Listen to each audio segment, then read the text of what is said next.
Before Motown, before Def Jam, before Rock Nation and billion-dollar music empires, there was Black Swan Records, the first black-owned record label in American history. Founded in 1921 by Harry Herbert Pace, a brilliant biracial entrepreneur and student of W.E.B. Du Bois, Black Swan dared to declare, "We will own our art, our sound, and our destiny." At a time when white corporations built fortunes exploiting black music, Harry set out to build a label that would change the industry and challenge an empire. This is the untold story of Black Swan Records, a company born from pride, crushed by power, and remembered as the label that changed music forever. Welcome to Black Business Files, where we uncover the hidden business stories that built black wealth. Harry Herbert Pace was born in 1884 in Covington, Georgia, just 20 years after slavery's end. He was biracial, light-skinned, brilliant, ambitious, living in a world obsessed with race. From the start, he excelled. He won a scholarship to Atlanta University, where he studied under the legendary W.E.B. Du Bois. Du Bois saw in Harry a rare mind, disciplined, visionary, and unbreakable. Harry graduated valedictorian, believing economic power was the key to black liberation. In the 1910s, he entered the music industry through publishing, co-founding the Pace and Handy Music Company with W.C. Handy, the father of the blues. Together, they published classics like St. Louis Blues and Memphis Blues. The company succeeded, but Harry watched in frustration as white-owned labels pressed, sold, and profited from the very songs his firm created, while the black songwriters received almost nothing. He saw the truth. As long as white corporations controlled recording and distribution, black artists would never control their destiny. So by 1920, Harry resolved to build something new, a company that would record, manufacture, and sell music entirely under black ownership. That vision would become Black Swan Records. The early 1920s, the Jazz Age. Black innovation was transforming America's soundscape: jazz, blues, gospel, ragtime. But white corporations controlled the business.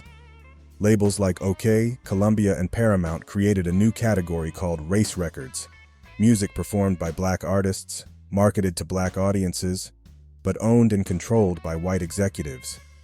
They made fortunes selling black music back to black communities, while the artists who created it got flat fees, or nothing.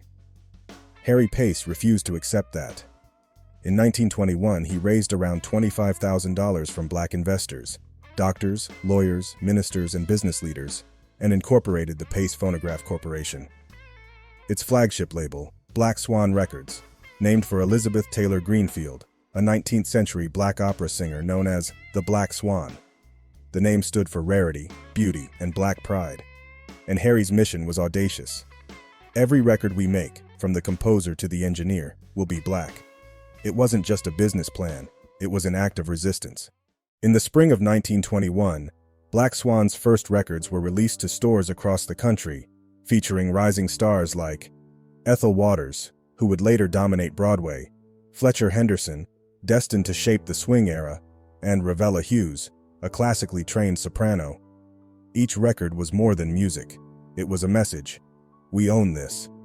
Harry's marketing was fearless. Ads in the Chicago Defender and the Pittsburgh Courier proclaimed, "Every race should support its own artists. Buy Black Swan, the label of your people." The response was overwhelming. By late 1921, sales reached 10,000 records a month. By mid-1922, over 100,000 discs had been sold. Black Swan opened offices in Chicago, Philadelphia, and St. Louis. The company grew to over 30 artists, offering everything from jazz and blues to spirituals and classical music. Harry reinvested profits back into the business, employing black engineers, salesmen, and executives. Every part of the operation was proudly black-owned. For a brief, brilliant moment, Black Swan stood as living proof that black ownership could thrive in one of America's toughest industries. But that success was about to be tested. By late 1922, white-dominated labels took notice and took aim. Distributors delayed shipments or refused to pay. Retailers denied shelf space, spreading rumors that the label was unstable. Then Paramount Records, one of the industry giants, Race Records division, started copying Harry's business model but using its vast resources to crush him. Paramount slashed retail prices, selling records for as little as 50 cents, while Black Swans sold for about $1, a price Harry needed just to stay afloat. He couldn't compete without losing money, and Paramount knew it. To make matters worse, they began poaching artists, offering cash advances Harry's small company couldn't match. White-owned pressing plants raised fees on Black Swan while giving discounts to competitors. And when Harry sought loans, white banks closed their doors. The dream was under siege. Before we reveal what happened next, smash like, hit subscribe, and join Black Business Files, where we uncover the hidden empires and untold stories that shaped Black business history. Harry refused to give up. He expanded his catalog to reach new markets: jazz, blues, classical, gospel, even spoken word. He launched sub-labels and poured profits into advertising. By early 1923, Black Swan had sold over 500,000 records, a staggering feat for an independent label. But the math no longer worked. Without access to fair credit, affordable pressing, or loyal distributors, his company was trapped in a financial chokehold. In December 1923, Black Swan defaulted on its debts.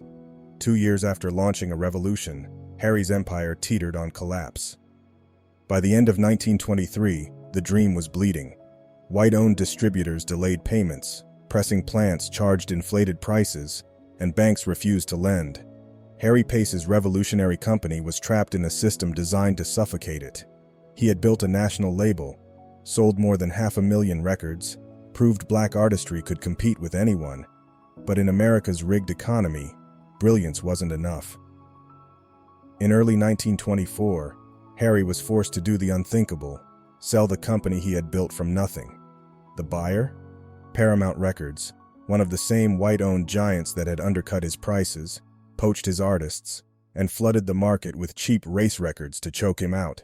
To the public, it looked like a rescue, but in truth, it was a takeover.